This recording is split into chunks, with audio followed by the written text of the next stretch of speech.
नमस्कार मित्रांनो, मी शेळके वकील. पोलीस हे महाराष्ट्र शासनाचे कर्मचारी असतात.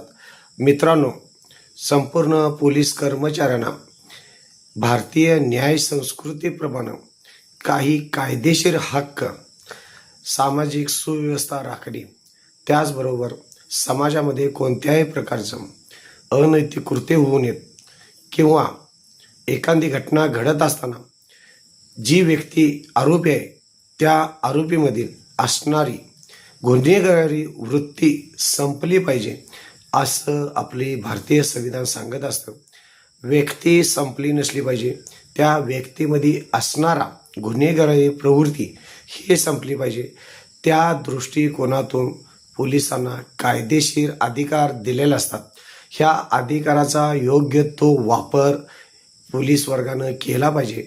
अन्यथा एखादा पोलीस अधिकारी, मग तो कोणत्याही वर्गातला असू देत, स्थानिक असू देत, SP असू देत किंवा त्यांच्यावरती कोणताही अधिकार असू देत, अशा वर्गवारीमध्ये करणारा कोणताही पोलीस अधिकारी कायदेशीर दिलेल्या नियमांचं पालन करत नसेल आणि समजा त्यामुळं तुम्हाला त्रास होत असेल तर अशा कोणत्याही वर्गातल्या अधिकाऱ्यावर तुम्ही पोलीस स्टेशनमध्ये तक्रार करू शकता. पोलीस स्टेशनमध्ये नाही तक्रार गेली SP ऑफिसला, SP ऑफिसने झाले त्यांच्यावरच्या अधिकाऱ्याने, अशा पद्धतीनं ऑनलाईनसुद्धा तुम्ही तक्रार करून घेऊ शकता.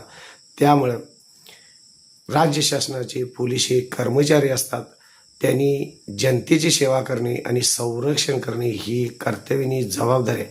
त्यामुळं मित्रांनो, तुम्हीही कोणता कायदा बेकायदेशीर कृत्य करू नका, कायदा पाळा.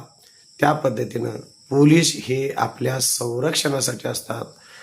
चुकीचा एखादा तुमचं वैयक्तिक काय वांदा असेल, एखादा पोलीस अधिकारी जर तुम्हाला त्रास देत असेल तर त्याबाबत तुम्ही वरील अधिकाऱ्याकडे न्याय मागू शकता आणि तुम्हाला न्याय मिळत असतो. माझ्या चॅनलला सबस्क्राईब करा, लाईक करा, शेअर करा. धन्यवाद.